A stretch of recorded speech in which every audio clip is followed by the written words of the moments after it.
Hello and welcome to the Run Testers. My name's Nick and this is our first run review of the Hoka Challenger 7.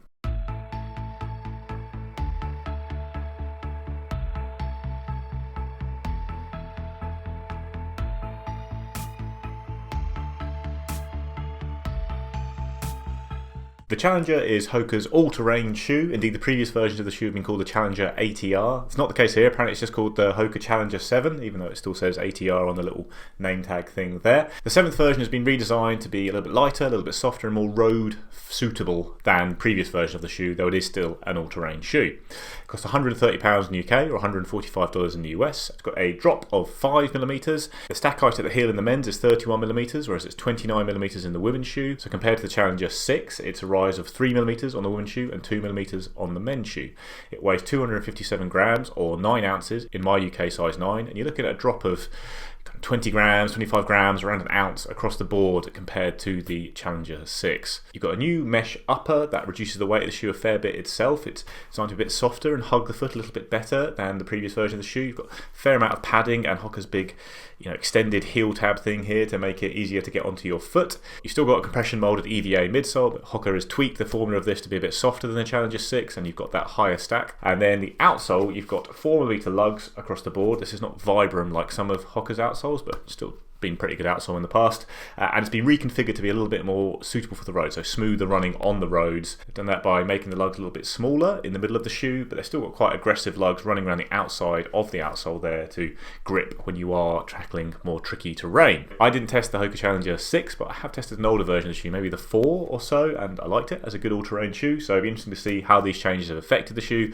whether it is indeed more comfortable on the road in particular. But the fact that it is so lightweight, given the still fairly aggressive outsole you're getting here, is good.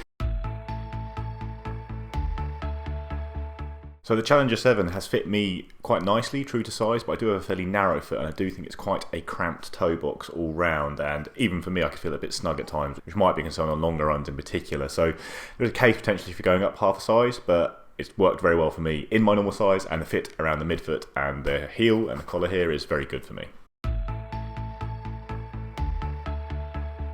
So I've done 2 runs in the Challenger 7 so far. Both have been road to trail runs. One was fairly short, around 7 or 8k, and then I went out for an hour this morning. Like I said, I've been on the roads to my local forest on both of those runs, and it's been very snowy when I've been running in the Challenger 7 so far. So kind of slick, slushy pavements, and in the forest it's quite a lot of very hard packed snow with the odd softer section. Particularly today, actually this morning, it's starting to thaw a little bit, and I had some slightly softer snow going up and down hills.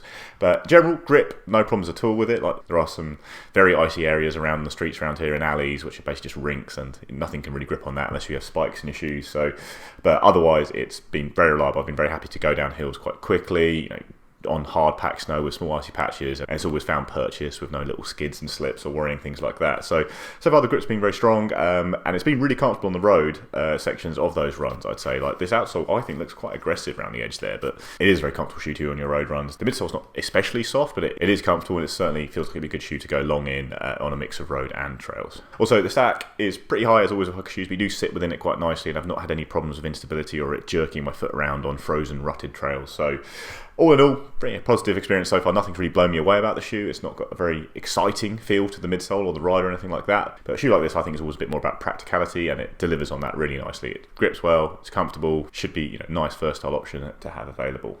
And yeah, it looks very nice.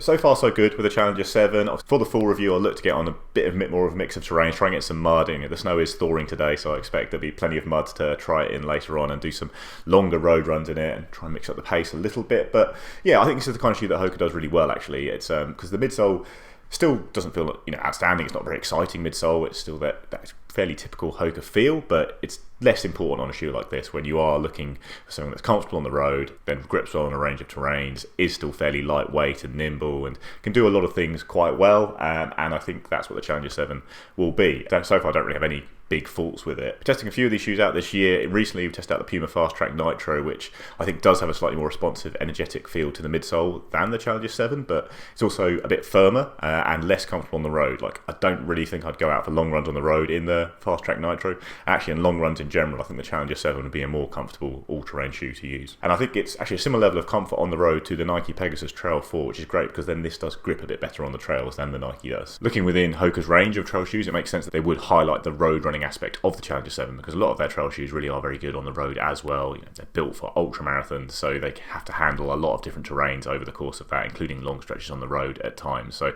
look at the difference between the Challenger and something like the Speedgoat 5. The Speedgoat doesn't have much deeper lugs really, but it has got a much more aggressive outsole pattern. It uses Vibram Mega Grip, again, all designed to give you better grip on technical sections of trail runs. And then it's got different midsole and the different geometry as well. The key difference probably is coming down to the outsole with these shoes, and the same is true of something like the Torrent 2, which again is another shoe that's quite comfortable on the road for long stretches, but Challenger is that little bit more comfortable, and the outsole is a bit more built for that road usage. So it might end up being a little bit niche within Hoka's range because the trail shoes are so capable across such a nice range of terrains, whilst being better on those more technical trails. But if you do want the extra comfort on the road for long stretches, then the Challenger now kind of fits that niche a little bit better. It's not the most exciting shoe in the world, it's not going to blow your mind, but it's a practical option. It continues what the Challenger does well, but in a lighter shoe, which is always welcome, which should help with versatility. So all round, yeah, enjoying the Challenger 7 so far. It's going to be a very handy shoe to have in the next few weeks around here, and we'll get our full review up as soon as possible.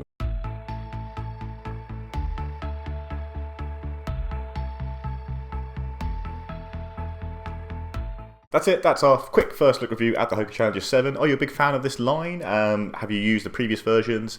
What do you think of this fantastic teal colourway? Please let us know in the comments below. Do like and subscribe, ring the little bell, and we'll see you next time.